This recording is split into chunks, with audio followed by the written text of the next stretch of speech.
Too late. So, we just sit here and wait to die. I can't stand it. I'll kill myself. Oh, stop it, stop it. Oh, I think you'd be glad if I did. You want me to die? Whose fault is it, Wade? We could have been somewhere safe, like Switzerland or America. But no, you wouldn't leave when I wanted to. You had to stay in your precious apartment. You had to stay with your precious furniture. You wouldn't leave any... Leave me alone.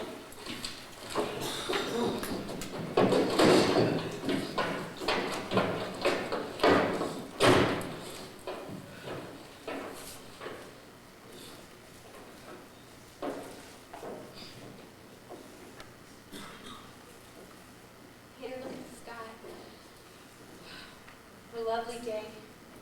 Aren't the clouds beautiful? You know what I do when it seems I can't stand being cooped up one more minute? I think myself out. I think myself in a walk in the park where I used to go with Kim. Where the violets and the daffodils and the crocus grow down the slopes. You know the best part about thinking yourself out? You can have it any way you like. You can have roses and violets and chrysanthemums all blooming at the same time. Funny. I used to take it all for granted. Now I've gone crazy about everything to do with nature. Haven't you? Just gone crazy. I think if something doesn't happen soon, I can't take it much longer. She had a religion, Peter. Oh, thanks, not me. I mean you have to be orthodox or believe in heaven and hell and purgatory and things. Just means some religion. It doesn't matter what, just believe in something. When I think of all that's out there, the flowers and the trees and seagulls, and I think of the dearness of you, Peter, and the goodness of the people we know, with meat, and yam, and vegetable man, all risking their lives for us every day. When I think of these good things, I'm not afraid anymore. I find myself and God, and I find that That's fine. But when I start to think, I get mad. Look at us.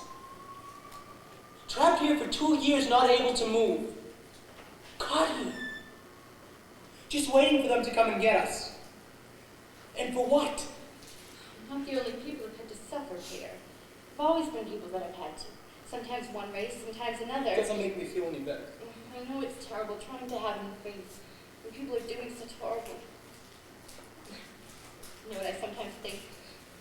I think the world may be going through a phase, like the way I was with Mother. It'll pass. Maybe not for hundreds of years, but someday. I still believe, in spite of everything, that people are really good at heart. I want to see something now. Not 100 years from now. Peter, if you only look at it as part of a great pattern, that we're just a little minute in life. Listen to us, going at each other like a couple of stupid grown-ups. Look at the sky now. Isn't it lovely? Someday, when we're outside again, we're going to...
It's utterly impossible for me to build my life on a foundation of chaos, suffering, and death. see the world slowly being transformed into a wilderness, and hear the approaching thunder, which will destroy us too. I feel the suffering of millions.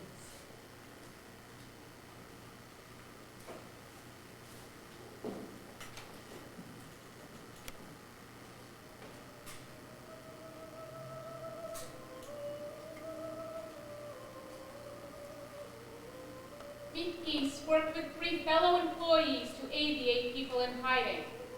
After the arrest, she found Anna's diary strewn across the floor and hid it away until Otto's return. She has dedicated her life to the preservation of Anna's legacy and was named a righteous person by the nation of Israel. She still lives in Amsterdam today.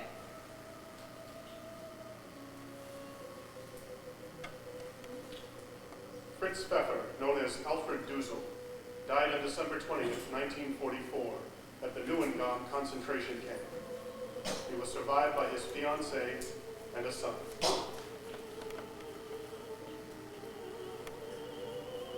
Peter Van Pels, known as Peter Van Dam, was forced on the January 16, 1945 death march from Auschwitz to Mauthausen. He died on May 5, 1945, 3 days before the camp was liberated.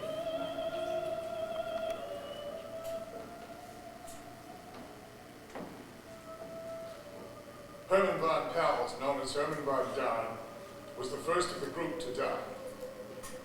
Peter and Otto witnessed his march into the gas chambers of Auschwitz in October or November of 1944. Those gas chambers were dismantled shortly thereafter.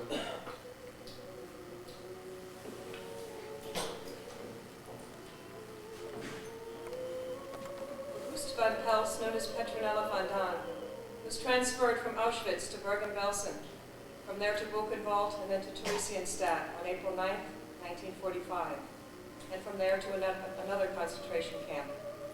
It is certain that she did not survive, although the date of her death is unknown.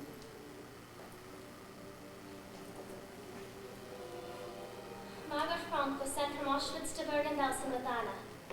She died of typhus in February or March of 1945, a few weeks before Anna's death.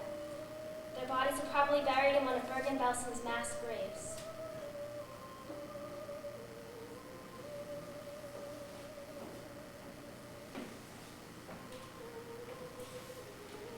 Edith Frank joined her daughters on the last transport to leave Westerbork for Auschwitz. She died there of starvation on January 6, 1945.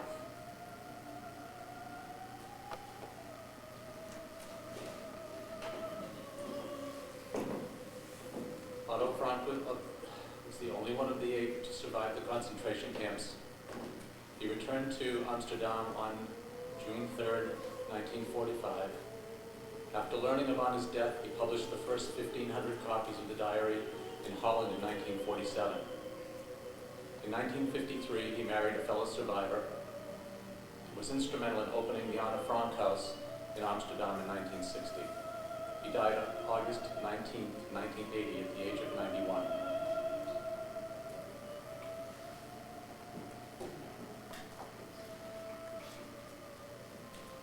Anna Frank transferred with her sister from Auschwitz to Bergen-Belsen.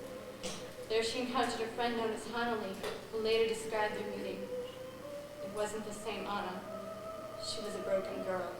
She immediately began to cry and she told me, "I don't have any parents anymore." I always thought that if Anna had known that her father was still alive, she would have had the strength to survive. Anna Frank died at the age of 15 in March 1945, a few days before the camp was liberated. Her diary has been translated and published into 60 languages and is one of the most widely read books in the world.